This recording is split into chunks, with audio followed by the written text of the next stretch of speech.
एक महत्वपूर्ण घटनाक्रम में सुप्रीम कोर्ट ने आज 23 अगस्त को कहा कि भारतीय नागरिक सुरक्षा संहिता (बीएनएसएस) की धारा 479 दंड प्रक्रिया संहिता की जगह देश भर के विचाराधीन कैदियों पर पूर्वव्यापी रूप से लागू होगी। इसका मतलब है कि यह प्रावधान 1 जुलाई 2024 से पहले दर्ज किए गए मामलों में सभी विचाराधीन कैदियों पर लागू होगा। धारा 479 बीएनएसएस के अनुसार विचाराधीन कैदियों को जमानत पर रिहा किया जा सकता है यदि वे उस कानून के तहत उस अपराध के लिए निर्दिष्ट कारावास की अधिकतम अवधि के आधे तक की अवधि तक हिरासत में रहे हों।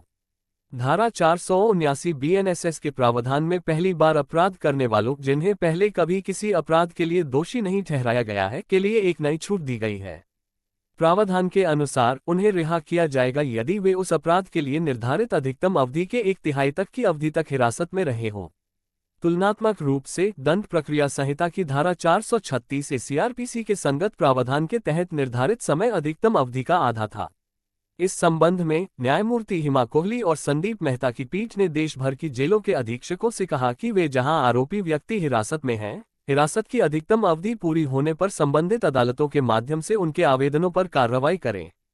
आदेश में कहा गया है कि कदम यथासंभव शीघ्रता से और अधिमानतः 3 महीने के भीतर उठाए जाएंगे।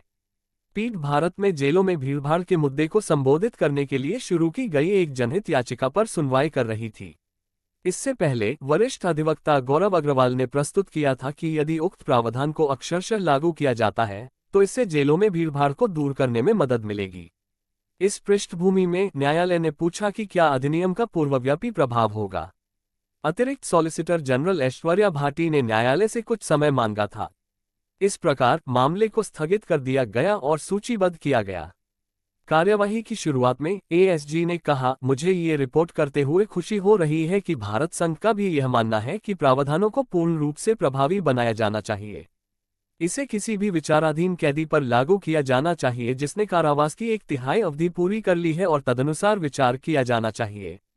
इस दलील को ध्यान में रखते हुए न्यायालय ने आदेश दिया। इस दृष्टिकोण से देश भर में जेलों के अधीक्षकों को, जहां अभियुक्त व्यक्तियों को हिरासत में लिया गया है, जमानत पर उनकी रिहाई के लिए प्रावधान की उपधारा 1 में उल्लिखित अवधि का आधा 1/3 पूरा होने पर संबंधित न्यायालयों के माध्यम से उनके आवेदनों पर कार्रवाई करने के लिए बीएनएसएस की धारा 479 के कार्यान्वयन का निर्देश देना उचित समझा जाता है।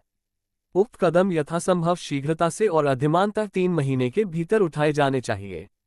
प्रत्येक राज्य और केंद्र शासित प्रदेश द्वारा दायर किए जाने वाले व्यापक हलफनामे के लिए अधीक्षक द्वारा उसी समय सीमा के भीतर अपने विभाग के प्रमुखों को रिपोर्ट प्रस्तुत की जानी चाहिए।